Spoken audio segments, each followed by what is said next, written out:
Okay, we are officially live. Woo. I am so excited for this. Me too. I Yeah. feel like one of the nice things about doing these is even the books where it's like we all had a terrible time, it's like at least we can use it for something. It all comes full circle. Right.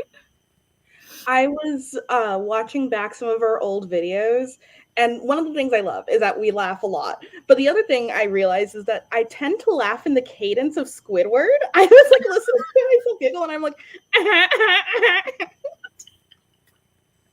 Okay, but I have you know, never once thought that, Taylor. no, actually, I think I've told you this before, but like my sister occasionally will watch some of ours, and it's like if I'm telling her a story about like Julia and Taylor, she'll always be like, "Is Taylor the one with the adorable giggle?" And I'm like, "Yeah, Aw. well, that's very sweet. yeah." I hear something completely different. I need to get my sister to watch more of these. I sent her the 100 Years of Solitude video because she loves that book. Oh man, Does she hate us now? She likes books where you're supposed to feel miserable, and I was like, Mm. well, I get it then. mission Yeah. accomplished. Like, You're like, here's our video and a copy of A Little Life. Goodbye. Like, Yeah. bye. Actually, it's funny you mentioned that one specifically because Julia's identifier right now is like, oh, is she the one who made the 50 Years of Solitude joke? And I was like, yes. She loved that. So that's how you are known to my sister, just so you guys know. Okay, so we're going to be hanging out, rambling about fictional characters. One of our favorite things to do. This is like a very niche live show, but if anybody is watching live with us, let us know in the comments. And I know that like I know Kier, for example, she wasn't able to be here live, but she's gonna watch it back. Oh, hello. Elena says, I almost never managed to watch these live, but I'm so excited to be here for the Classies. Yes, welcome. We're all very much looking forward to our third annual Classies. So on that note, welcome everybody to our third Classies Awards show. My name is Kara. My channel is Wild Book Garden, obviously. That's where we are right now. And we were discussing before we went live that like normally we do a little bit of an intro section, but we feel like it's unlikely that this is the first live show people are tuning into. So rather than going into like all the channel stuff and what we read and everything, we're just going to say hi. Let's just say hi. Let's do that. Yeah. So an actual just regular introduction. Well, I'm Julia, and my channel is Shakespeare and Such. Easy. I'm Taylor, and my channel is Page Screen Taylor. All right. And we all read classics. We sure do. This would be like a really funny... What's that, Taylor? Sorry, I was just going to say wild twist if we were all like, we hate them. I know. We started Honestly, this because we hate them. I would tune into that book club, though. The book club of people who read classics who hate classics. That would be interesting. Yeah. It would be very interesting. I do think this would also be a hilarious first impression for people to get of our book club. Like, I'm not necessarily inaccurate, you know? No, truly not. Okay. So we are going to start off with our main categories section. Julia will be presenting these because she very kindly was the one who compiled all the stats, which Taylor and I hate doing. So thanks, Julia. And if you would like to announce the data. Yes, our mathematical categories. Let's go. Okay. So our main categories are like strictly based on the books that we read for the year. So just for context, we finished 8 books as a book club in the year of 2023. And those were Orlando by Virginia Woolf. I'm like, let me include authors.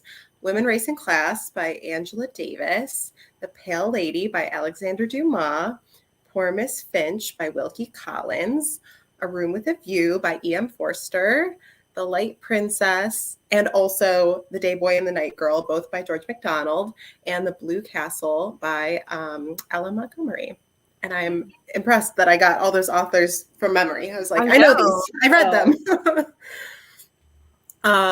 Okay, so our favorite book of 2023 with an average rating of 4.8 stars between the three of us is Women, Race, and Class. Oh, I honestly thought it was going to be The Blue Castle for a second, but Women, Race, and Class was a very good one. It was close, actually. It was a very, very close race. They were like 0.2 stars difference. But Taylor, as the selector of that book, would you like to grace us with any words? Black women. Happy Black History Month, everyone. Yeah, this is how we celebrate Black History Month. But in all honesty, I am happy that a book that we read, we don't read a lot of nonfiction, but a sort of like nonfiction collection of essays that we read was something that apparently spoke to all of us, and that we all enjoyed. And hope maybe one day we'll read more from the Queen, Angela Davis. Yes, absolutely. Also, a fun fact, as I was the one who was always compiling this data, this is the second year in a row that a Black woman's book has been our favorite. So, right, because A Raven in the Sun, right? Last time. I love that. So, yeah, we love to see it. We really do. Okay, the least favorite book from 2023. Sorry, I'm like highlighting in the wrong direction. Where's my, oh, there it is. With a 2.5 average rating was The Pale Lady. I knew it. But Kara, it was so close to Orlando. So close. That's good to know. Yeah, so The Pale Lady by Alexandre Dumas was, I feel like it was the epitome of like, we were rooting for you. Like, we really were like, this is going to be a silly, fun little vampire story. Like, we keep giving Alexandre Dumas chances. And he just spurns them. He throws them away. At least it was short. That's my that's my takeaway. It was a very short book, thankfully. Yeah, we could have had it all, but alas. Also, Elena's comment. Oh, thank you, Elena. First heard of Women, Race, and Class from you/this book club. Picked it up, loved it. It was so good. Yes, I loved it as well. Obviously, I'm really excited to read more by Angela Davis. Like, yeah, I just picked up Our Prison's Obsolete, so maybe we can just add it to our to read list for this book club. I was just thinking, I'm like, well, we don't have our slots for the very end of the year filled yet, so things to think about. Okay. And finally here for this category, we have the most divisive book of 2023. So I will say mathematically, there were two books that tied technically, because the greatest range of ratings between the three of us was like 1.5 stars difference between the highest and lowest rating. However, I'm giving it to the one where our opinions differed more, even though the technical math was equal.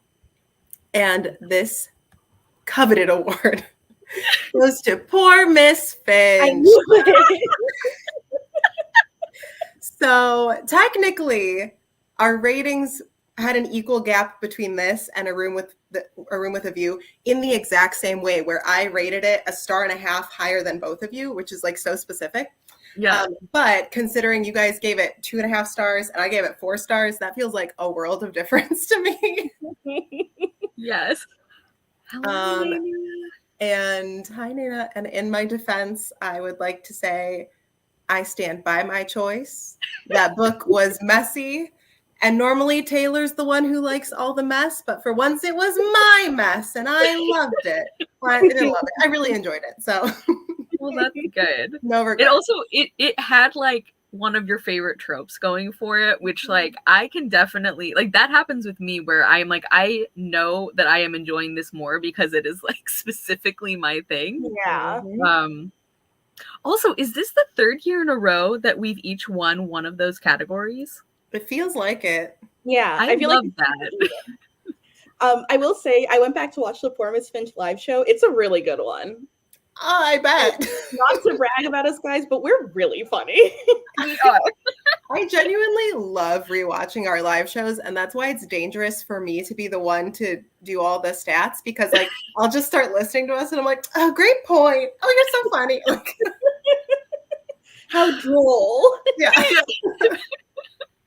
I know. I do that as well. I'm not even compiling anything. It's like I forget why I was watching. Sometimes it's just like I need to link them for like a wrap up or something, and I just start watching, and I was like, "We're good at this." We love to have fun. We sure do. Okay, so I think those are the math categories taken care of. Thank you again, Julia, for doing the annoying parts. Elena says, agreed. It was hilarious, and I didn't even read Poor Miss Finch. Honestly, that's kind of one of the things that we hope for, is that the way that we discuss them is interesting, even if like you're not specifically planning to read the book. Nana says, you all are super funny and so smart. I hate classics, but I love these lives. Can we need to like gather, what do they call those, like testimonials? Yeah. I hate classics, but I love these lives. That's the blurb on our merch. Yes. That was honestly my thought after reading 100 Years of Solitude. Like, I think I hate classics now, but I love doing these lives. I do love classics. That would just be me. A little sneak peek of next year's Classies, everyone. Oh boy. An early front runner for worst, least favorite book. I know. Okay, Taylor, would you like to announce the categories, like lead us through the categories for our bookish superlatives? Yeah, should I read them all or like read them and then we discuss? I think read them one at a time so we can debate and decide. Yeah, definitely.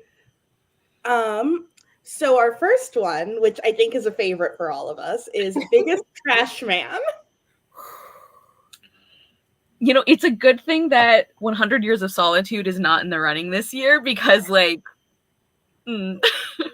every man in there. Every man. All the man. All the man. Let me go back and look at our list here. I know. My first instinct is to say, which brother from the Kostaki? What's his name? Mm-hmm. Something like that. He really stands out to me as just a man who I hate. Yeah.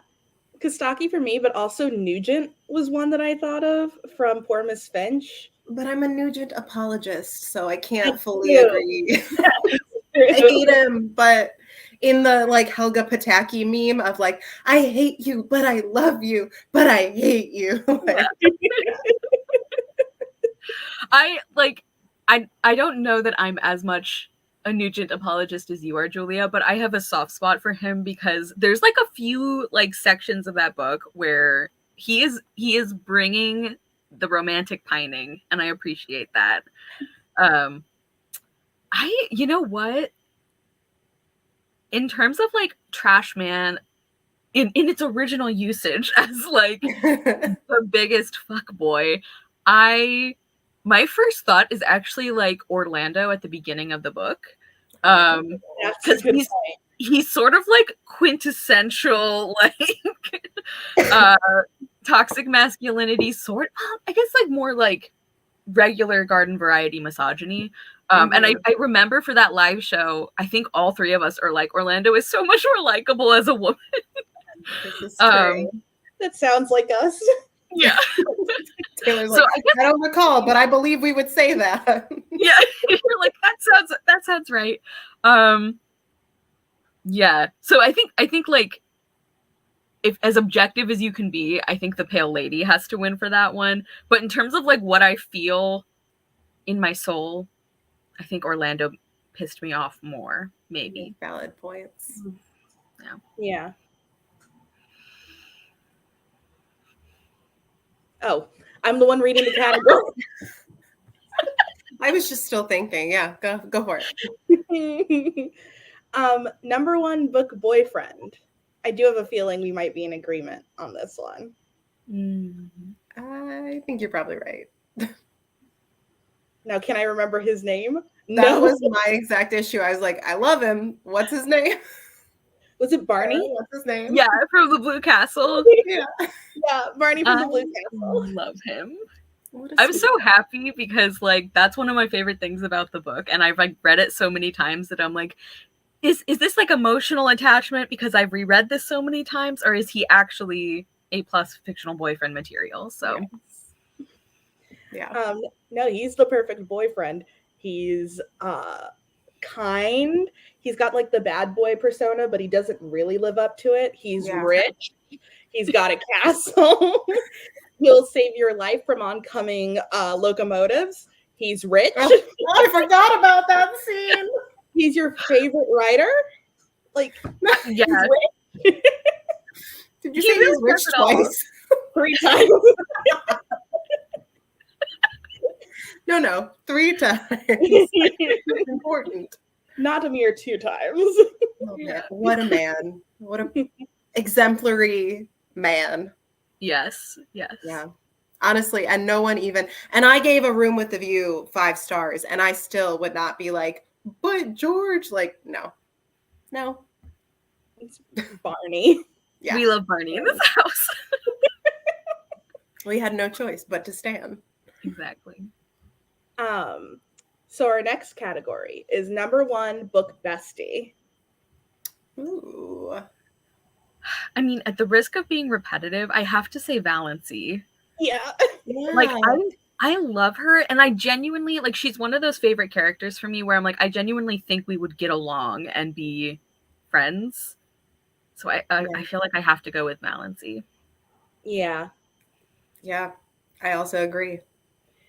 If I had to pluck one of these people out of a book and spend time with them, it would easily be Valency. Yeah. It's nice to know we're all in agreement. Yeah, no debate here. Strongest character arc. Ooh. I might be repetitive again. Oh, Lord. Well, I would kind of say Lucy from A Room with a View. I liked Lucy's growth. Yeah. I feel like Room with a View is one that I don't remember as much. For context, I could only go back so far in our reviews. 2023 was a year.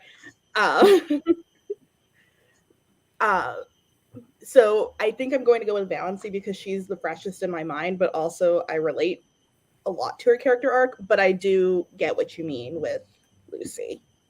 Yeah. I feel much the same as you, Taylor. Like, I think Valency's arc resonates with me very specifically. And it's also just incredibly satisfying. Yes. kind of like Persuasion. But I do think that Lucy has a really good sort of understated character arc where it's like her whole sense of self is changing, and it's really interesting that it's done so subtly almost.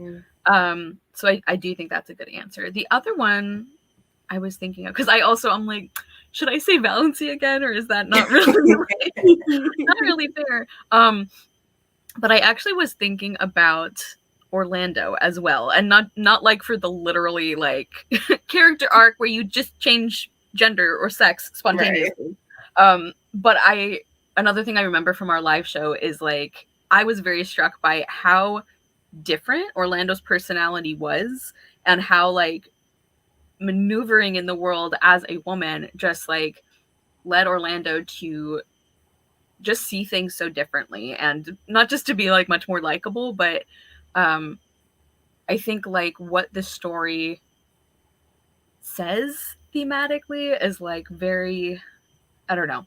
It's a weird book, as we all agreed, but I think in terms of like having the biggest difference in my feelings on a character at the beginning versus the end, I think Orlando would be it for me. Because like I loved Valency all along. I liked Lucy all along. So I'm laughing because Taylor and I are listening to you make really good points, and we're both smiling and nodding, going, we didn't like this book, so it's completely out of our memories at this point. Like, I don't I don't remember anything about Orlando except like first man, then woman. Like, yeah, I had such mixed feelings about it. Like I'm looking at the math that you did, Julia, and I did give it the highest rating, which feels right. Like I like you said about poor Miss Finch. I think I stand by it. But like, what a mixed bag. Yeah. I mean, part of it is just like on a personal note, I just don't vibe with Virginia Woolf. I have tried over and over and over again, and I just, for some reason, I just can't. I don't know, not get along with her, but like get into her book. So part of it might have, like, my rating might have been my beef with her, which isn't even really beef. I can't get through her books. I'm sorry. So for our next category, we have number one villain. Ooh. Ooh. The patriarchy from Women Racing. I was gonna say. Yeah, because I mean, if we are saying number one villain as in the worst villain, then the patriarchy. Systemic inequality. If it's like number one villain as like my favorite villain, then I'm gonna say Nugent. Yeah. Just cause. Yeah. I agree. Yeah. If it's number one villain as like, I kind of like you though, or like you're interesting, I think Nugent would also be mine. If I'm going with like, kind of like we were saying for like most trash man, I guess, it's like if I'm going with the one where it's like, you might not be objectively the like worst character, but like the rage I feel is out of all proportion, I feel like I have to give it to Valency's family. Yeah. Because they're so like, there are so many people like them. They're so like realistic. And I hate that. Also, like the witch from the Day Boy and the Night Girl. Yes. Yeah. Yes, that's a good one. That's a good one. Evil. That's like a really, really good point. She just took those babies and held them in captivity. That's so evil. Yeah, no, and like, what was the reason? Science. Just for fun, just to see what happens. Like, yeah, and the way she talks about it is like, it's so obviously like she's casual about it, you know? Like it's that casual, like she kept babies in captivity and she's like, I don't know, I just thought it'd be cool. Like, yeah. They're like, what did you do this weekend? Oh, you know, I like ran to Target. I had to get some gas in my car. And then, oh yeah, I took these two babies from their mothers and I held them in captivity. And I'm going to raise them that way. One in the dark, one in the light. Just wait, you're going to love it. Talk about the Sunday scaries. Yes. Oh. I don't know comment. Oh, wait, sorry, I was writing a note. But this is great. Let's see. Super late, I just thought of a book bestie, Frederick Douglass from Women, Race, and Class. I was so surprised by how modern his views and opinions were. Yes, that's a great one, because every time I see Frederick Douglass discussed or quoted in another source, I'm like, you really, like, you did everything. Like, that's... I actually recommend his autobiography a lot. Like, I read it a couple of years ago. It's so good, and he spills all the tea on American politicians. It's like you're listening to gossip from your bestie, who's also like a civil rights activist and a much smarter person than you. I love that. Yeah, well, and every time, because I've read some nonfiction of like the women's suffragette movement in the US, like specifically, which obviously is very white centered, like in terms of whose stories are like preserved and who's talked about as the leaders of the movement, partly because they literally wrote the book about it. So of course they talked about themselves all the time. Literally. But I love every time Frederick Douglass comes up in one of those, because it's like, y'all should have listened to him. Like, he was telling you. I also remember there was one, I don't know if it was in one of his books or like an interview or something that he was quoted as, but he apparently said that through all the things that he did in his life and all the causes he worked for, the one that he was proudest of was the women's rights movement, because he said it didn't benefit me personally at all, which I thought is like very selfless and cool of him.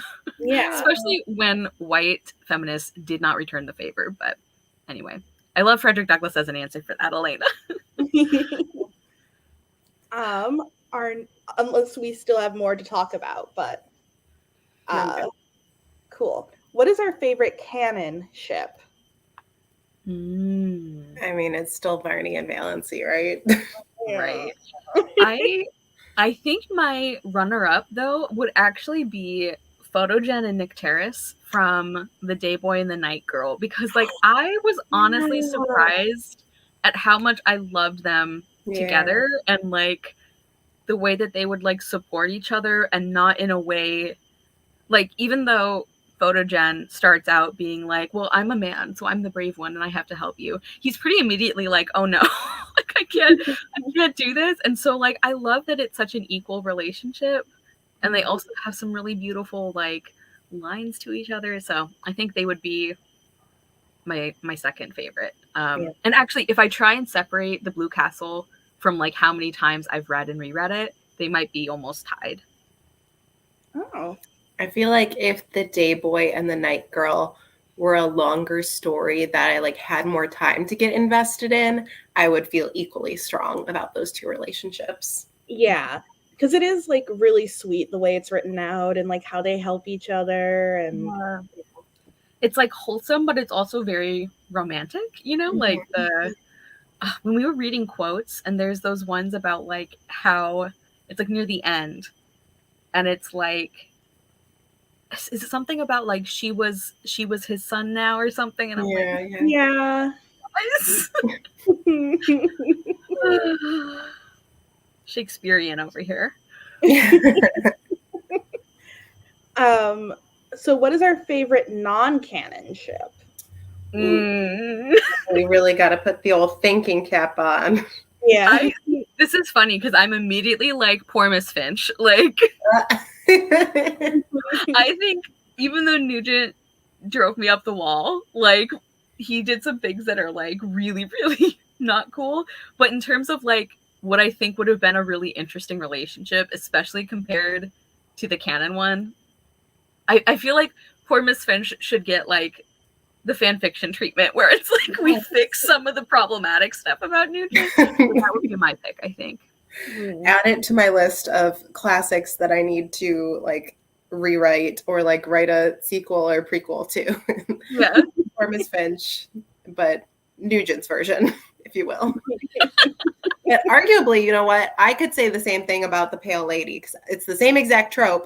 I think it could have been really interesting if we just had two brothers who were equally viable love interests. Yeah. Instead of one who she thinks the whole world revolves around, and then one who's like a monster. Yeah. Like, if we were like a sexy monster that's also like kind of kind. Yeah. Or if he was literally a vampire, but she was like into it. That's I don't know. Maybe. So are you a vampire? Or are you like a vampire? What? Really? Really? You're a vampire? That's so weird that you say that.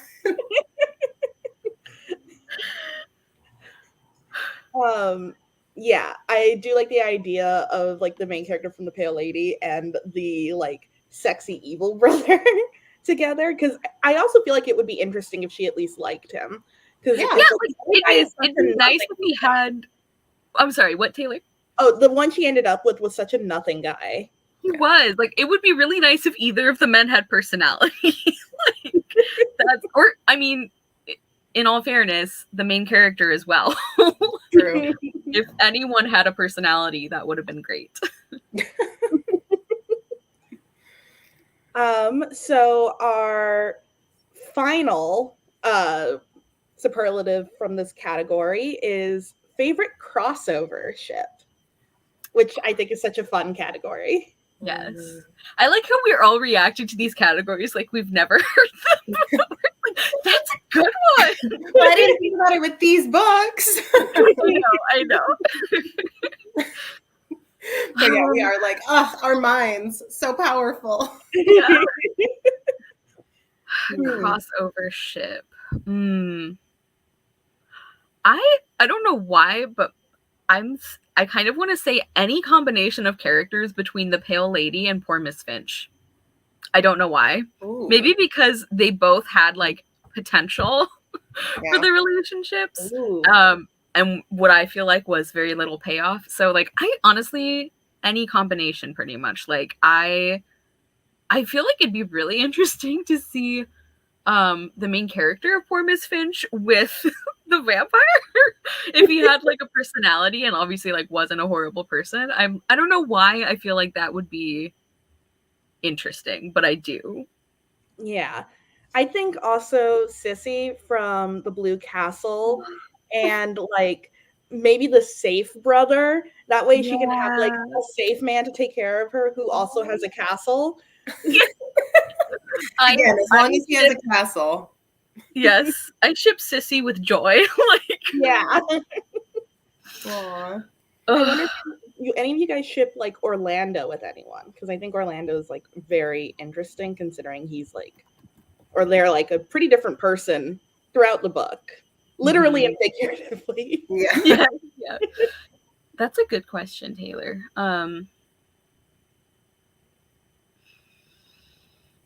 If not, that's totally fine. I was not just really on my end. Like Orlando could be an interesting one to like ship, but I can't think of anyone off the top of my head. The only thing I would say is like the Light Princess before her big character arc, because I feel like Orlando would need somebody who can stand up to them.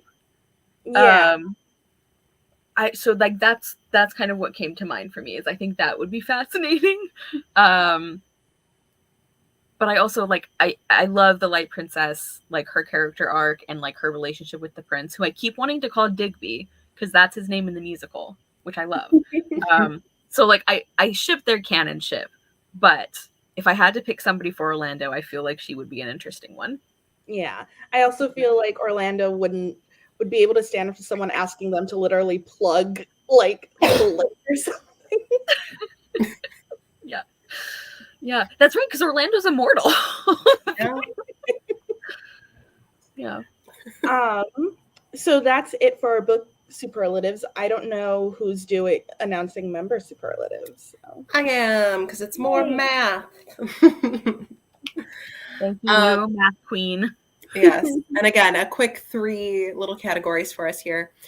So the most forgiving reviewer this year goes to someone who had an average rating of 3.9 stars across our books. And that was you, Kara. I'm surprised, actually. I know. I can think of a couple that is like, I did not like. Well, okay, here's what I think happened.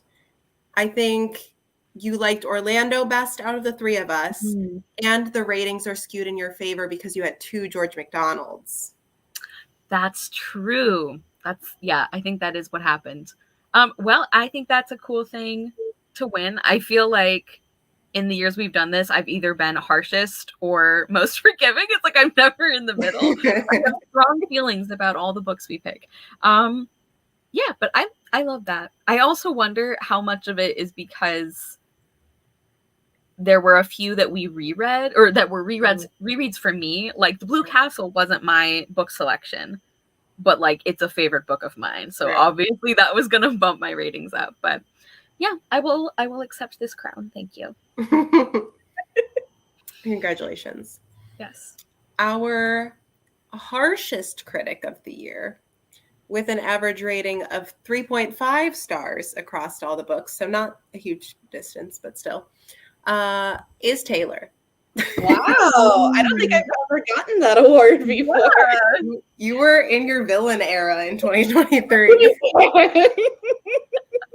I needed to be mean to something this year. It was like payback. On one hand, kind of shocked, but on the other hand, that totally tracks. So I accept this award and my villain era. I love it. And finally, by virtue of the fact that she picked neither Orlando nor the Pale Lady, our most successful selector goes to Taylor. Because those were the two most universally disliked books.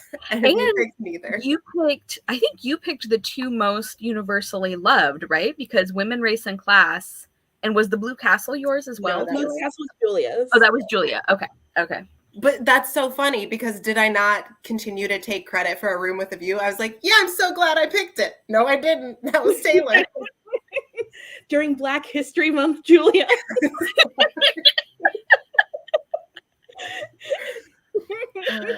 No, I'm kidding. Taylor. That's my response for everything. And that's all the member superlatives. So quick and easy. All right. Can't wait to see what Kara has up her sleeve next. Yes.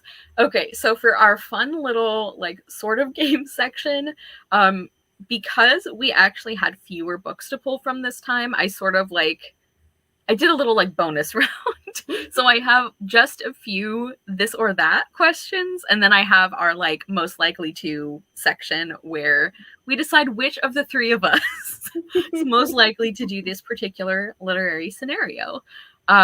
Also, I should mention I did not include Women, Race, and Class in this because we usually don't for nonfiction. Be a little weird. Okay, so our first this or that. Most frustrating love triangle, The Pale Lady or Poor Miss Finch? Oh, man. I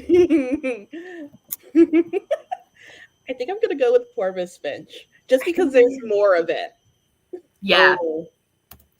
Yeah, I was also going to say Poor Miss Finch, just because I feel like at least the good love interest in The Pale Lady is pretty overall inoffensive to me, whereas what the heck is his name? Oscar. Yeah. Oscar's so annoying. Why do you do the things you do, Oscar? That's exactly why I would also pick Poor Miss Finch, is because the infuriating thing about that one is that he makes so many he makes the same stupid decision 14 times in that book. So it's so annoying to watch him be unhappy when it's literally everybody saw this coming. Oscar, get it together. Yes, so we are unanimous on that one. My next one is least sexy love interest name, Marmaduke, Nugent, or Barney? Oh, that's a good one. Oh, man. Oh, I love this. Hold on. I got to gather my thoughts. Yeah. Take your time. Ooh, it's such a tie between Nugent and Marmaduke for me. I'm going with Marmaduke, personally. Not only is it impossible to dissociate from the dog, so very not sexy immediately there. Without over explaining my reasoning, it's just a name that has so many syllables that I feel like it is it's just, you can't really how am I trying to say this? I don't like logistically. Yeah. Oh, sorry, go ahead. Oh, Elena votes for Nugent. I know if I was dating someone named Nugent, I would keep wanting to call them Nougat or something. But for me, Marmaduke is I'm imagining telling my friends I'm engaged to this wonderful man. His name is Marmaduke. And I know all of them would instantly be we don't know what he looks like. We don't know what his job is. We don't know if he's nice or not. Dump him. He sounds like a clown. Yeah, so my reasoning was also going to be Marmaduke because like I just cannot not think of a cartoon dog when I hear that.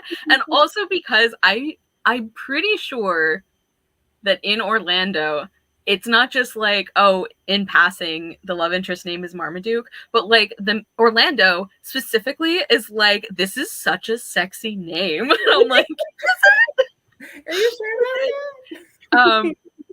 But I don't like Nugent is that's the one that like when we were reading the book, I had the hardest time because he's in it so much more than Marmaduke is in Orlando. So I guess okay, if I had to pick one,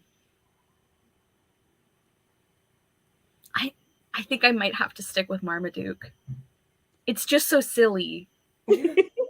I mean, just picture, like, genuinely, honestly, picture yourself being like, oh, Nugent, honey. Like it's not a gorgeous name, but it at least sounds like someone's husband somewhere, right? Yeah. And then you're like, but Marmaduke, like, no, it's bad.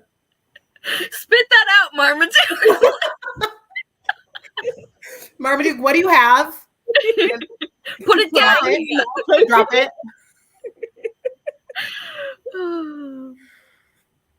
Okay, and then our last this or that, because actually I originally had one that was like who's the better book boyfriend between Barney or George, but we actually answered it already. So we swayed Elena to our side.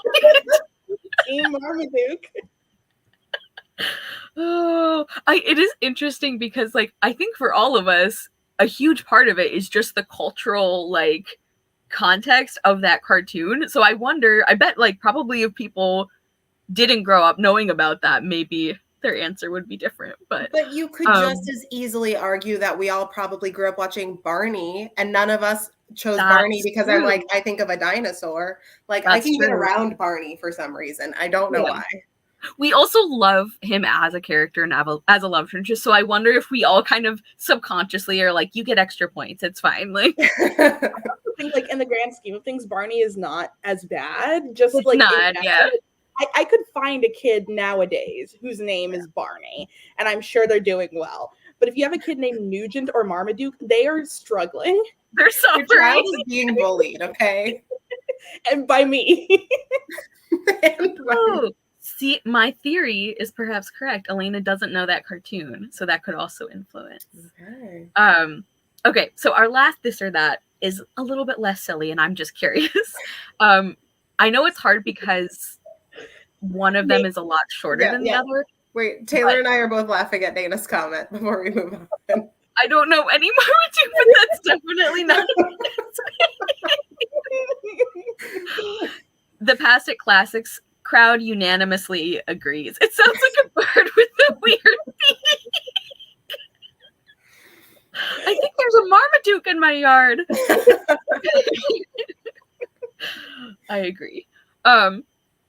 Okay, so our last this or that is I'm just curious between the Light Princess and the Day Boy and the Night Girl. Who do you think would be a better book boyfriend, Photogen or the Prince? Ooh. Photogen. See, I want to say Photogen too. I think part of it is like I found Photogen more interesting than the Prince. Like, don't get me wrong, I love a man who's willing to die in a very silly way for me. Something about like Photogen and like his growth in the story, yes. and also him seeing I'm blanking on her name. Nick Terrace, I think is her name. Nick Terrace. Yeah, Nick Terrace as his what was she? His sun, his moon. I can't remember. Either of them are great. Like that. But I don't know. The way he sort of like grows to like not just love her, but like adore her is very sweet. While also still recognizing that she has strength that he needs to lean on, you know? Like, it's not just like you're on a pedestal and you should never do anything because I'm the man. Yeah, I would pick Photogen because as much as I love the selflessness of the Prince, the character growth is so good. And as like a common thread, I feel like in our discussions is we love a man who admits when he's wrong. Like We love when a man apologizes. Like, we love. Like, so I think that is really impressive about Photogen for me. Yeah. And I agree with you both. Both the reasons that you gave are very valid, but I also have my own like skewed brain reasons where he's literally the day boy, right? And like it happens every time without fail that like when you give me like this little young man who is like symbolized by like light and day, I just end up loving him so much. Like this was Arthur in the Guinevere Deception. Everything was like the sun, warmth, his light. And I was like, ah! So I just associate that. And so yeah, like the pure like romantic element, I'm like the like vibe of like the day boy and the night girl, it is just so like top tier Victorian romantic drama, and I love it. Like, especially if you think about, it's like not just Photogen by himself, but like with Nick Terrace, and it's like they balance each other, they complete each other, but also like they're both strong on their own. I love that. That is the one book of our prior reading year that I still need to obtain and add to my collection because I really want to reread it. It's a good one. I feel like the award I'm giving to myself of like, I am most pleased with this outcome, I think I'd be hard pressed to decide between We All Loved the Blue Castle and We All Had a Good Time with George MacDonald. I'm like, both of those things make me very happy. Okay, so moving into our, I guess you would call these like host superlatives, sort of. Host plus book superlatives. So themed around the books that we read during the year, we are going to debate, of the three of us, who is the most likely to do these things. Coming from the Blue Castle, which of us is most likely to spontaneously propose to the casual acquaintance they're in love with? As you do. Oh my gosh. I feel like I'm leaning towards you, Julia. Absolutely not. I don't think I could even propose to ask what time of day it is to a handsome stranger that I'm in love with. Thank you. Thank you for giving me that vote of confidence. I was going to say you, Taylor. Oh, no. When I was in high school, I set my friend up with my crush to put him off the set. Oh, I forgot about that story. So absolutely not. Okay, well, here's the thing. I think if it were me, it would be because I'm like dead serious, but I'm saying it in like the jokiest way. I'm like, oh my God, you should just marry me. Marry me. Just like marry me. I do have several husbands who don't know that we're married. So, Aaron Tveit, if you're watching this, can't wait for our honeymoon. It's going to be a great time. I think Julia would be very good at playing it off, you know, and like disguising it as like, I just had this wild idea. This will be fun. Like nothing is gonna come of it. But like, what if we just get married? Like, what if? Let's do something crazy this weekend. Or like be like, oh my God, you're never gonna believe I had the wildest dream last night. So like you were in it. We were married. I know, crazy. Tell me your thoughts. How does that make you feel? Good? Bad? Yeah. Like good vibes from the stream. You liked it? It wasn't a nightmare. I'll say that.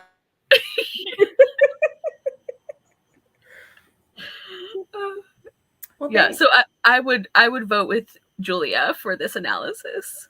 Party.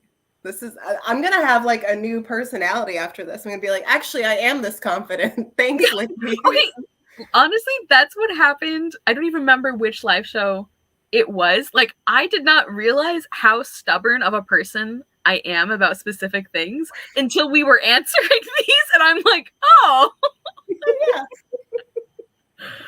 Yeah. We just like learn about ourselves during these awards, and I think that's beautiful. Okay.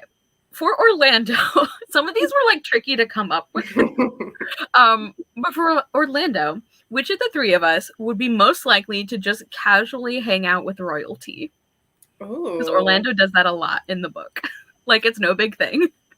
Absolutely Taylor, because I feel like every time we're like not hearing from you, you're like, sorry, I was in Greece for 2 weeks. And I'm like, what do you mean? Like you're just always somewhere interesting. So I wouldn't be surprised if you were like, I'm sorry, I was with the Princess of Monaco. We were just hanging. It happens. Yeah. That's when I had money boyfriend who would fly me to Amsterdam. Now I don't. And I'm like, man, I miss the soft life. I miss the cushy life. I wasn't meant to work. So I would accept that award. I know. I would agree with this reasoning. I could see it for Taylor. And I feel like you're also like, you seem like you're very good at like acclimating to different like groups of people. Like, I don't know, like when we talk about you're like, oh, I was so nervous, but it's like you never seem nervous. And I think that's impressive. Yes, I feel like you could easily just ingratiate yourself with the royal circle, and they have no doubts that like you're trying to use them or anything. They're like, she's just a lovely person getting to know us. Yeah, that's the medication. Those are all pills, baby. You're doing a great job. The way you said that, like, so like, confident. And it's that kind of humor that gets the royals clamoring to be your friend. That's right. That's right. I see, like, I saw this like Ina Garten meme, as you do, and it's like, if you don't make your own serotonin, store-bought is fine. Which is true. It is one.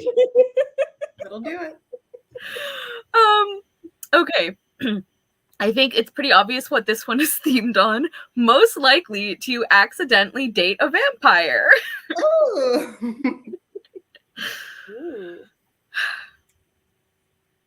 Well, I feel like, not to continuously say Taylor, but I feel like you're the only one who ever mentions even going on dates or dating.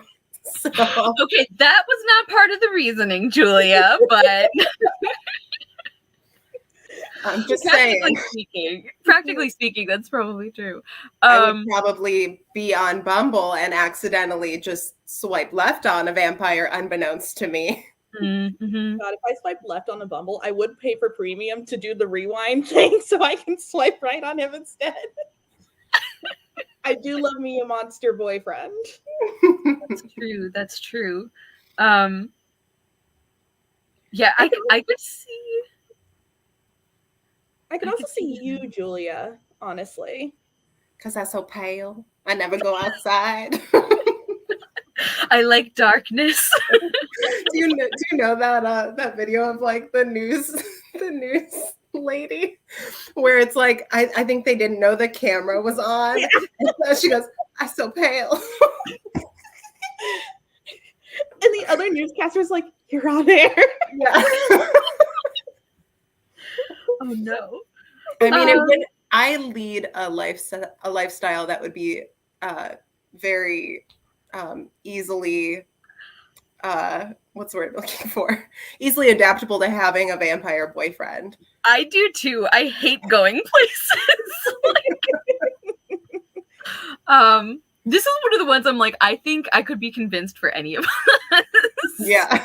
Maybe we all accidentally date the same vampire. And then we have to team up to take him down. Because how dare he? Count Dracula must die. Yes! Oh my god! That's my new answer for this one. All of us. And then we join forces. Listen, I would watch the movie. I would read the book. This sounds like a great story. It does. It does. Okay. Most likely to break a fairy tale curse. So this is from the George MacDonald section. Which of the three of us?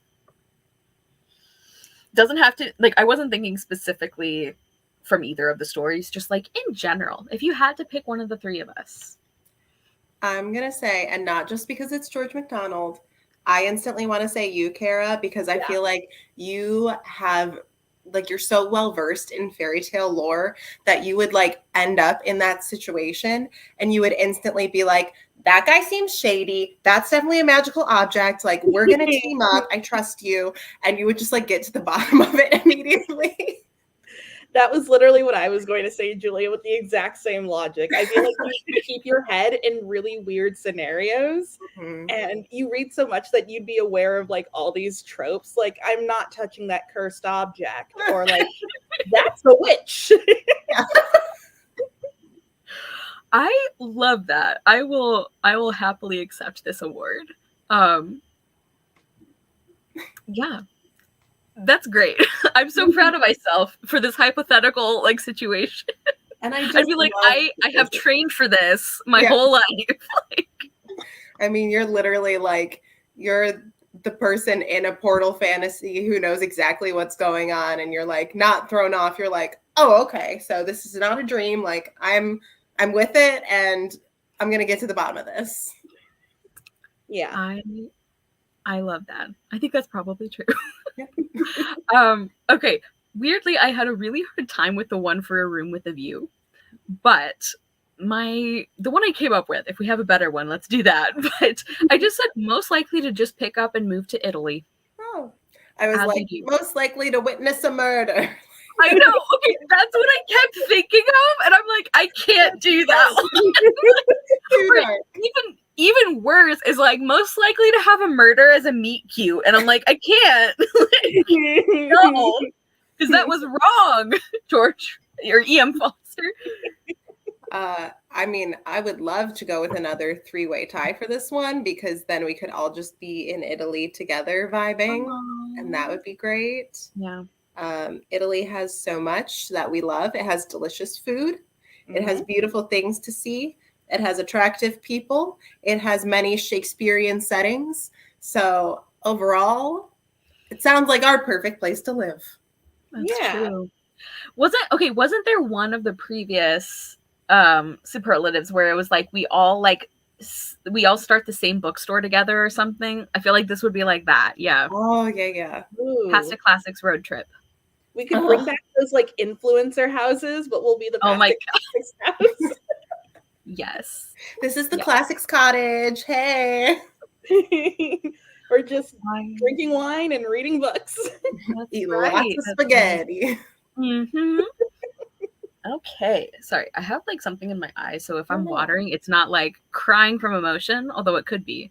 That should have been one of the ones is like, who cried the most? Probably me. Which book was it? I mean, yeah, that would be an interesting one, actually. Can we add that for next year? Yes, or if you even want to talk about it. Do you need to walk away for a minute? I think I do. Yeah. Give me a second. I have something in my eye.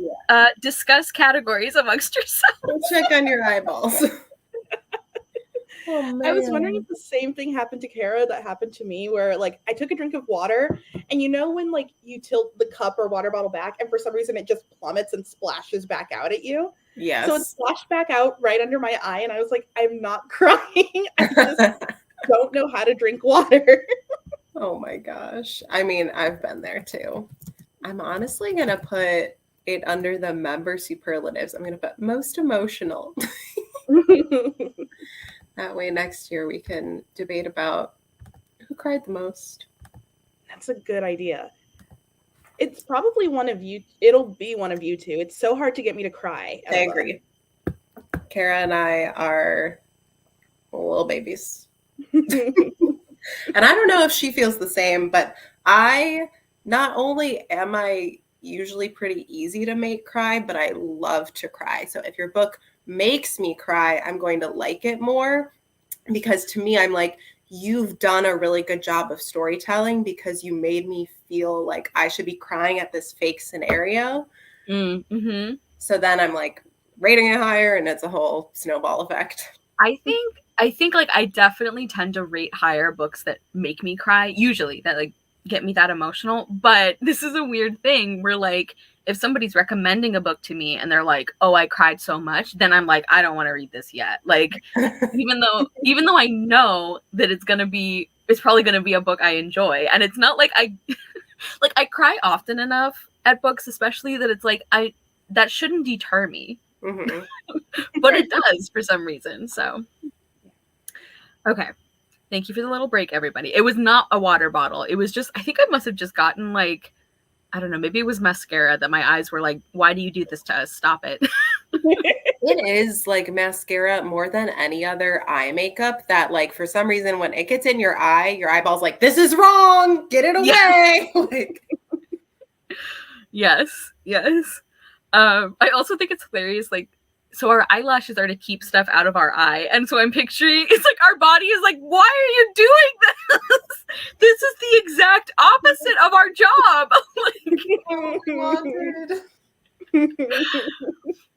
Okay, so for our big finish for the superlatives, buckle up. This is a long one. So I think we can all tell what book this is referring to, but most likely to break your own heart, swap identities with an identical twin, and attempt to flee the country rather than have a single awkward conversation.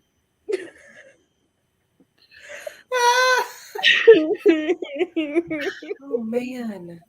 See, this is an interesting one because I am very non-confrontational, but I'm also very lazy. So I don't think I'd be willing to move anywhere to get out of it. I would rather just face it. So I'm out of the running.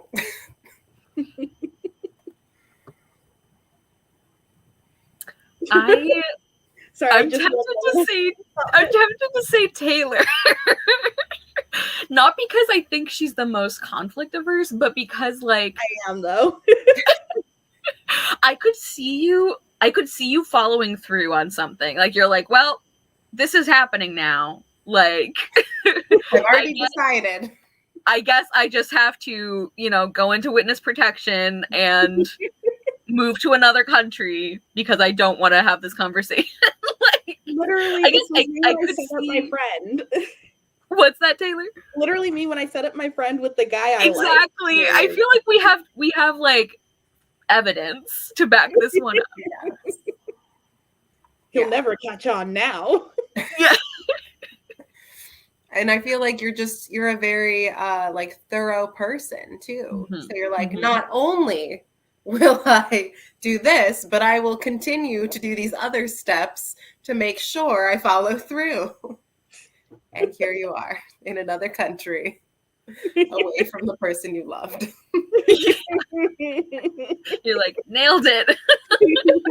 I succeeded. They'll never find out.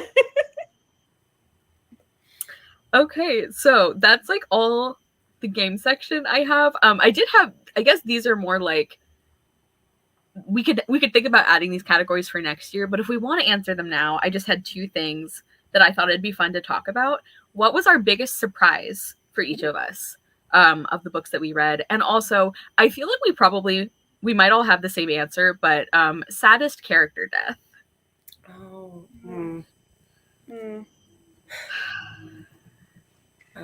Sorry, I just closed my list of books. Hold on.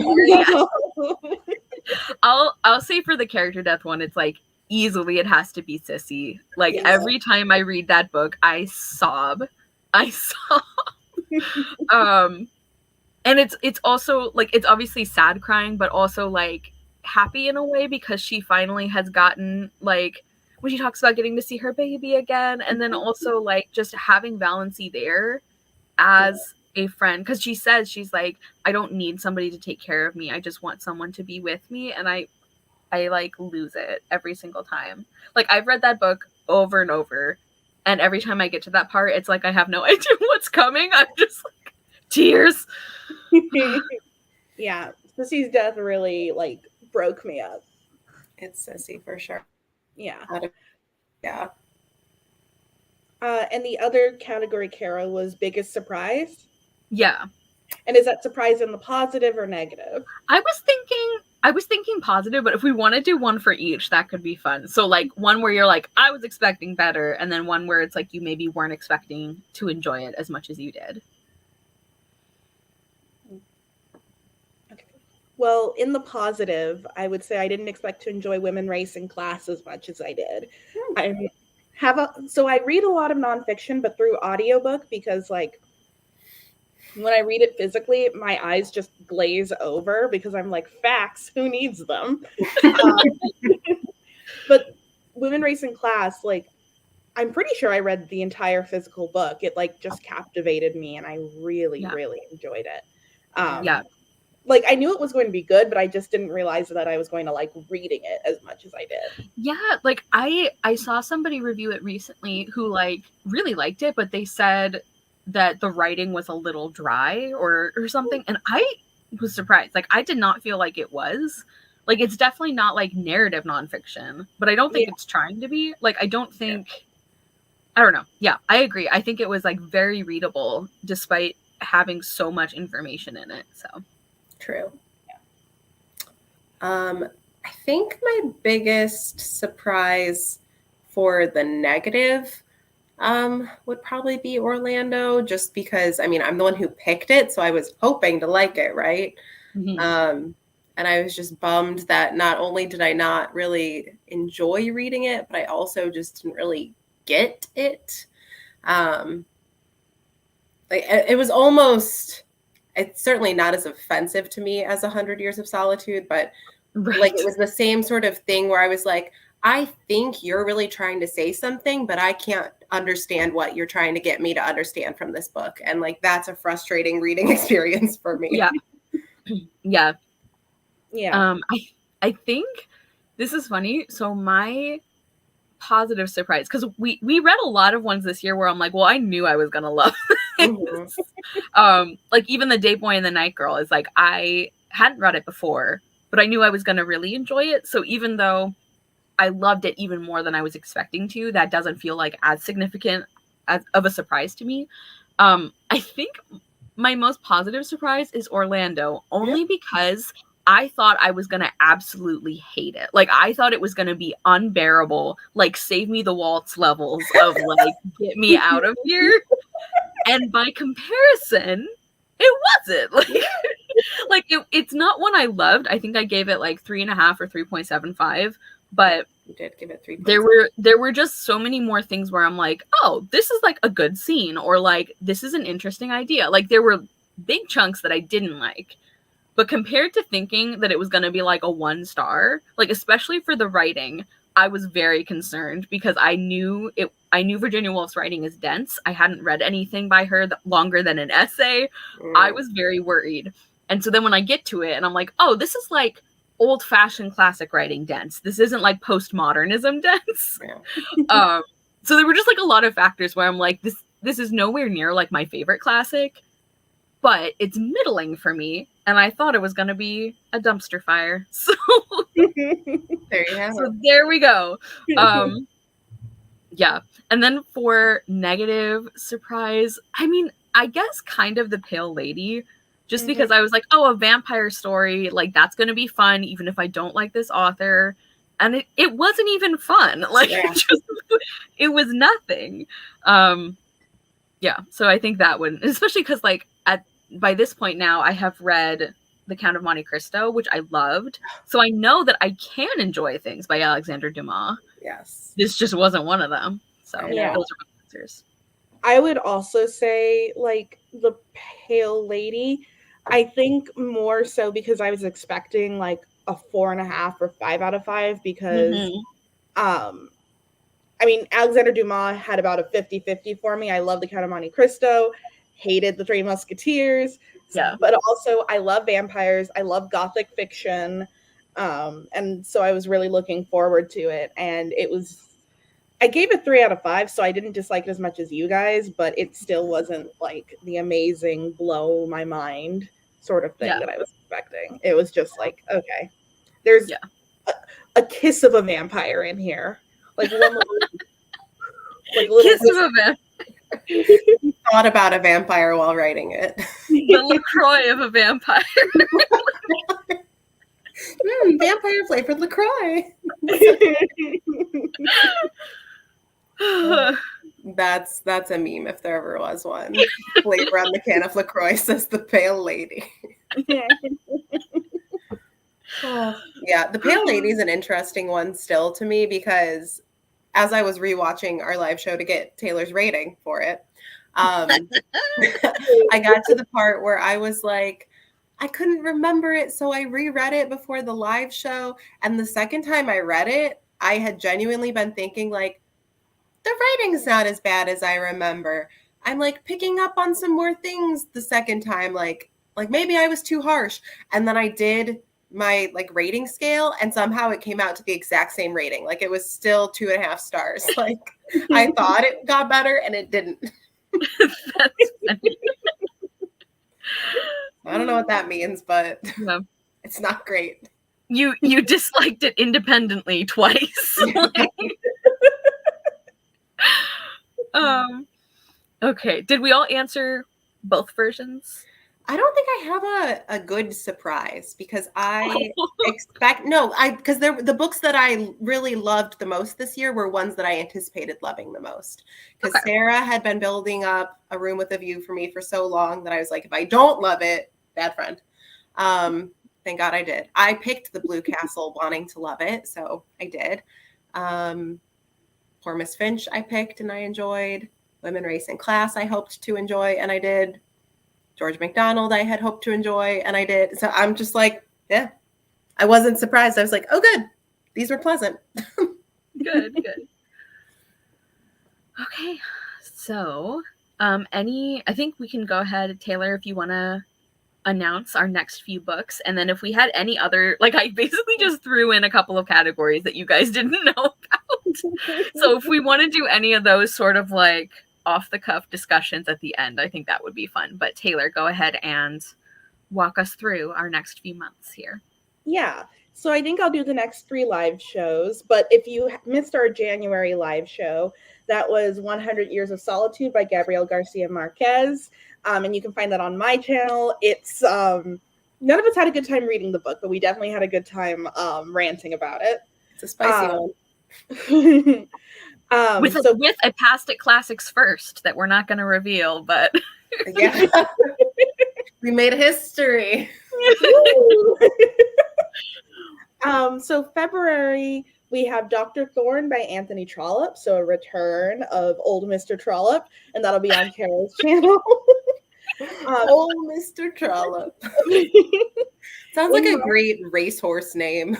It kind of does. Coming down the track, old Mr. Trollope. I love racehorse names. They're so fun.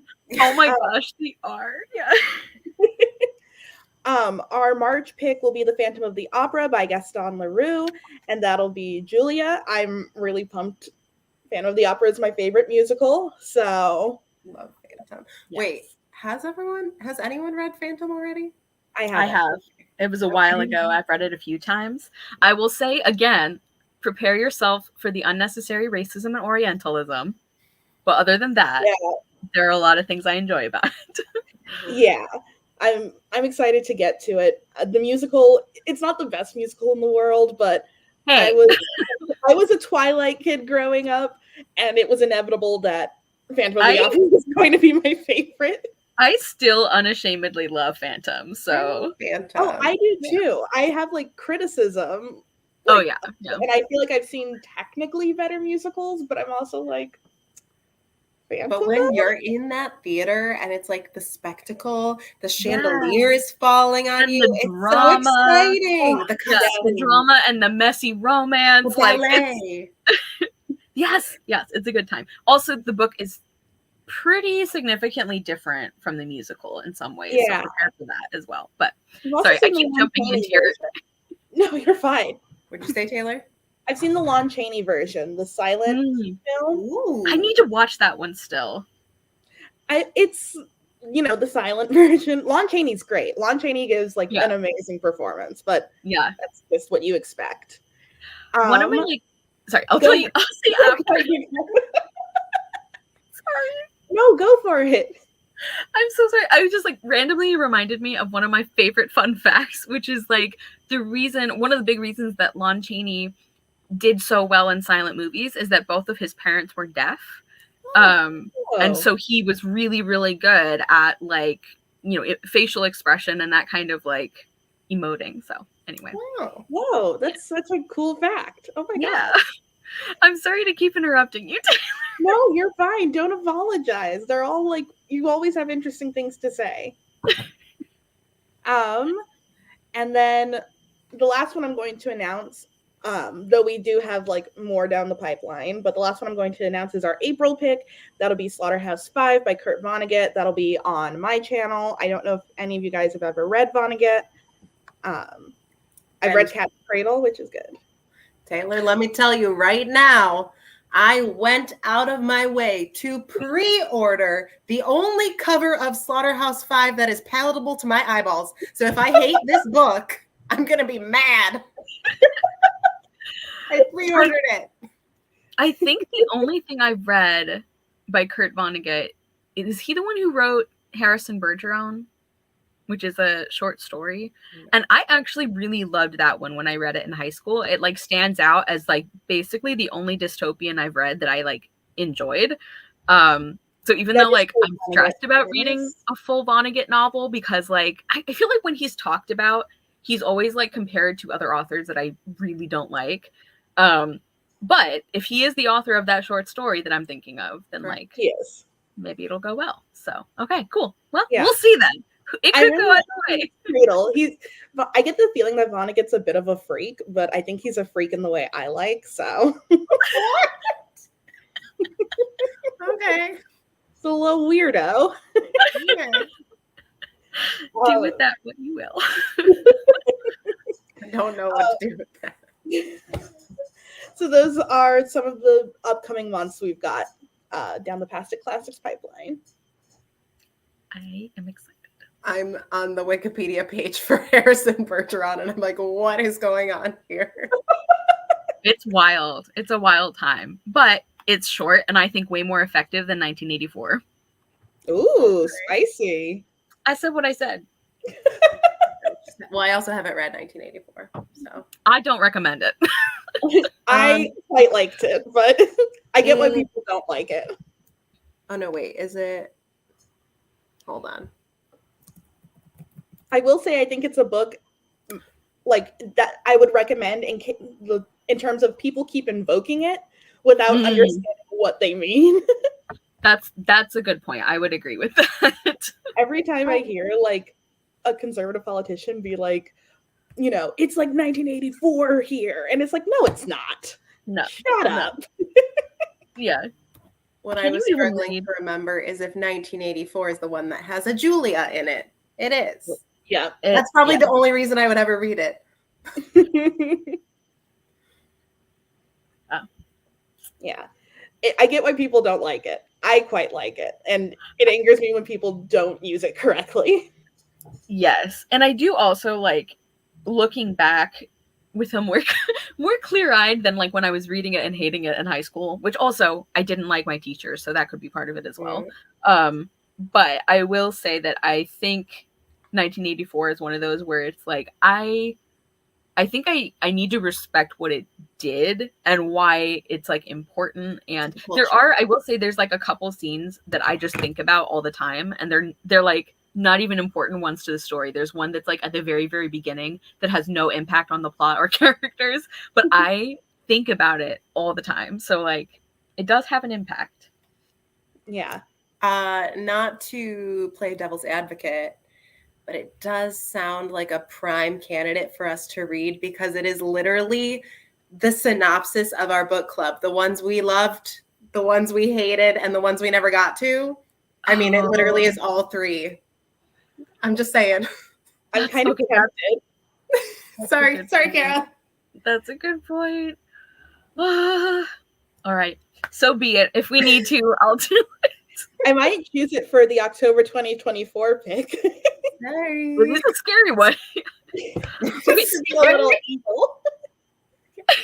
Boo, you hate this book. Oh no, I was thinking like boo, dystopia.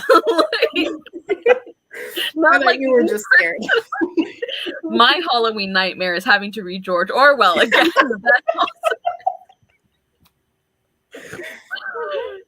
Fair. All right. So any last minute category, not even categories, but just like if there's anything that you're like, oh, hey, I wanted to know from you guys, what is your favorite of this, or like anything like that? I'll ask this question. Which author that we read this year are you most eager to read more from in the future? Ooh. That's a good one. I think so. If I'm including ones where like I knew I liked them, but this like solidified, I think I just would like anything, is it has to be George MacDonald, unsurprisingly, because and I'm glad, like I'm really happy that that is borne out in my experience, because when I was just reading like the premise of The Day Boy and the Night Girl, I'm like, oh, this sounds like my shit. Like this sounds like exactly my brand of like romantic fairy tale, like weird kind of symbolism, but it works. Or not even weird symbolism, I guess, but like prominent. So that one, in terms of like, I'm not surprised, but I am glad that I think I'm just gonna love everything George MacDonald has ever done. But if I'm specifically thinking about like new to me authors, I think Angela Davis, because like you were saying at the beginning, Taylor, I knew I was gonna like it. I knew it was a well done book and it was very important, but I don't think like I think I was like pleasantly surprised by how readable and approachable it was, while not sacrificing any of that analysis. So I am like very, very excited to read more from her in the near future. Yeah. I'll copy that, but I'll also bring up Ellen Montgomery. Just because like I mentioned in the live show that I'd read the first two Anne of Green Gables books and I knew I liked them, but I don't remember them at all. And reading The Blue Castle made me want to like revisit those and some of her other works. And the other author I would bring up is Wilkie Collins, because I am so curious about The Woman in White now. Yeah. Actually, that's one that I have been wanting to read. So like that would be a fun maybe fall winter pick in the future for me. Because that's the one that I also like. I think it's that one and The Moonstone are like his mysteries that I've heard the most about. That's, I think, one of the reasons I'm really intrigued by Wilkie Collins is because, like, I feel like Poor Miss Finch was very funny in a way that I don't anticipate some of his other books to be. Yeah. So, I don't know. Maybe they'll surprise me, or maybe it'll be like a totally different flavor. But I definitely want to read more Forster, for sure. Unsurprising, because I gave A Room with You 5 stars. But, yeah. And more George MacDonald. What's the one, Kara, that you like with the mirror? Oh, Fantasties. Yeah. Which is so strange. Like I feel like the other things I've read from him have been more like they've been easier to explain. Fantasties, like very, very difficult for me to like describe or recommend. And again, made me cry at the end. It's so good, but also I'm like, this is such a weird experience. So like if you read it, I am so invested in what you think. Like, yeah. But yay, I'm happy to hear that George MacDonald and Ellen Montgomery are both on your lists. Ellen Montgomery's always been on my list. She's just I've been halfway through the Anne of Green Gables series for like a decade at this point. So yeah. I've read quite a bit from her, because I've read all 8 of the Anne books. I've read The Blue Castle, A Tangled Web. I've read the first Emily book. Wow. That might be everything. But The Blue Castle is still my favorite. I love it. Nice.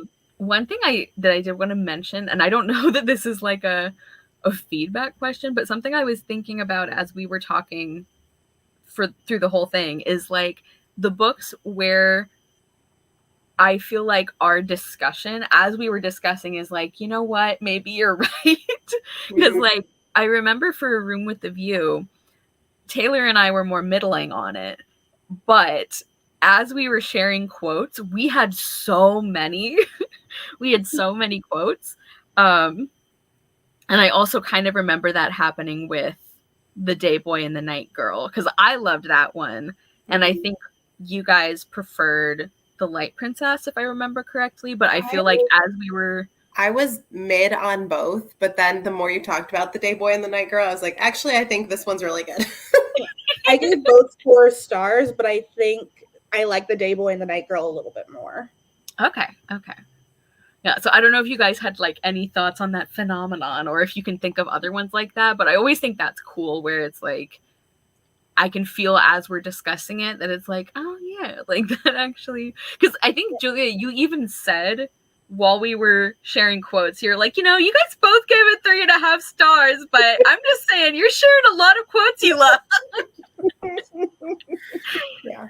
And I literally said in the Day Boy and the Night Girl, I was like, you are making me think I need to raise my rating because, yeah, it was a good story. It is. And it's funny because, like, I don't think of my reading taste as being, like, I don't want to say it's not affected by writing style because it is, obviously. But I think that me disliking writing has a much stronger impact on my overall thoughts than me like liking quotes or a writing style, because there's a lot of different kinds of writing that I can enjoy, but there's a few very specific things that I hate. And so I think that I don't know, like the impact they have feels different to me. But it's interesting that in both of the cases that I was talking about, it's like the quote section is what kind of like made us realize, like, yeah, it tipped the scales, if you will. Yeah. Like we were already like through the rest of the discussion, I think we were already like, oh yeah, that was a good part, or like that was good. But it was like the writing part where it's like, I need to adjust. Yeah, I sort of feel the same way as you, Kara, where like I don't always notice writing style unless it's like, I guess, the either end of the extremes. I tend to be a very like character focused person when I read. Like if I don't like the characters, there's like really nothing for me. Not to bring up our 2024 January book, but that's why one of the reasons why I didn't like 100 Years of Solitude is that there was no character really for me to like glom onto and be obsessed with. Except for Ursula, and even then. But that was us trying to glom on. We were looking so hard for something. Please be my character. Ursula. She only found her son attractive once, so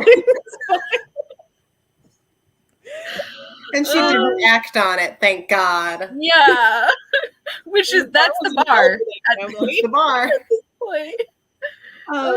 But like if characters are good, that tends to be what I focus on. So I feel like the trend in my books for this book club tend to be like very character heavy books. I tend to like the Blue Castle is very character driven, and it's just a bonus that the writing is really good. But if I notice that the writing is just not great or like not my style, like Virginia Woolf is not my preferred style of writing, I have a much worse time with it. Even if I do think on a technical scale, Virginia Woolf is a good writer. You know, she has a lot of really nice quotes and really pretty turns of phrases. It's just not for me. I don't know why I did this. Like I'm interpretive dancing this. No, it's like I know exactly what you mean. It's like there once in a while there's an author where it's like I don't think the writing is bad. It's just like it does not click with my brain and with the way that I read. It's like we just bounce off each other. You know, I cannot make myself like enjoy it or get along with it. So I understand. I also, with A Room with a View, I wanted to mention, and I couldn't think of a way to work this into a category or like a fun little question, but one of the like strongest memories of our Past It Classics year is when we were all talking about A Room with a View, and it's like I forget what the guy's name is, but like the romantic lead who doesn't get the girl. The failed love triangle, basically. His name. None of us liked him. He was so annoying. And then he had that scene where he like basically Lucy breaks up with him and he's like, oh no, I guess I actually fell in love with you. This is embarrassing. And we all were like I think I love you a little bit now, because he had such a good scene. Hi, Kitty. His name is Cecil. Cecil. And it's so funny that you bring this up because I also literally just rewatched that part somehow where I was like, oh yeah, Cecil. I forgot. He had like the Nugent thing going on for me where I was like, get out of here. Wait a second. No, Yeah. get out of here. Unless. Yeah. Yeah. Well, and I also like A Room with a View is one of the ones that I don't remember as many specific details from. So maybe I'm like I'm inventing part of this, but I thought I remember that in that scene, that little sort of like love declaration almost, I think there's like parts of it that are very specifically something I'm a sucker for, which is like it's very much like what happened in Can You Forgive Her, where it's like the male character is like, oh no, like I think I actually have feelings. Oh no, like that kind of thing. And I don't know why I find that like so endearing. And I feel so bad for Cecil. And I'm like, I hate you for like 80% of this book, but that 20%, man, I'm like, I'd read a spinoff. Like, Yeah. I would read about Cecil finding love. Yeah. That's one of our categories for next year is book that we most want to read a retelling of.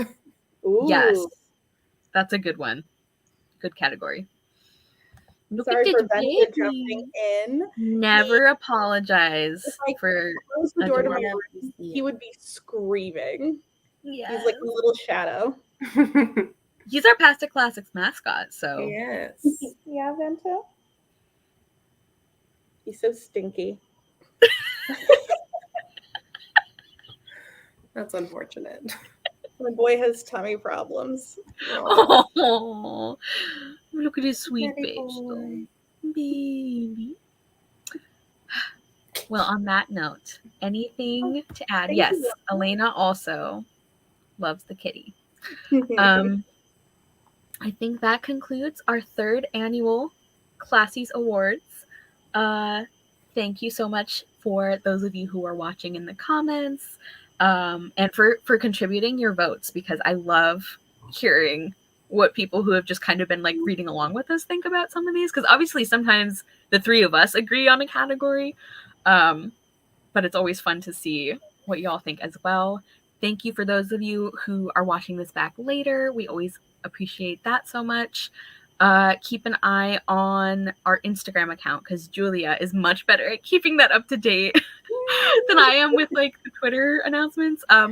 As you all will know, it's part of our brand at this point that we just randomly drop an announcement about our live show, because scheduling can be very complicated. Maybe this is the year we turn a leaf. Maybe. We'll see what we can do. I believe in us. I think we could, especially if we maybe build in an extra month somewhere for it inevitably to happen. But yeah, anything to add, you guys? I love doing this with. Oh, sorry. Sorry. Oh, yeah. No, your turn. You go, Taylor. I love doing this with you guys. You guys were like a bright spot in that cursed year, 2023. And getting to talk about books with you guys is like the highlight of my month. Yes. Agreed. I love doing this with y'all. I love that we've been doing this for 3 years now. Go us. Yeah. Technically a little over, because we started in like September or October. That's right. Yeah, I think we did the first Classies after a full year. Yeah. Love that for us. Still going strong. Yes, we are.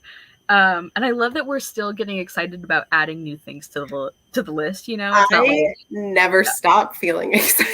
I know. Me too. Every time we finish a book, I'm like, great, that opens a slot on our list for another book to be added to the TBR. Yes. And we're gonna be doing Dr. Thorne for our February book, and that's gonna be on my channel as well. I'm trying to think if there's any other last minute reminders. Yes, thank you, Julia. I think that's I happen to have it here, even though I'm doing the audiobook. Optimistically, we have the physical book. All right. Thank you guys for being here. Thank you, Julia and Taylor, for hanging out, talking about fictional people. I love it. And we will see you guys all back for Dr. Thorne close to the end of February. We'll see when it happens. But bye. Bye.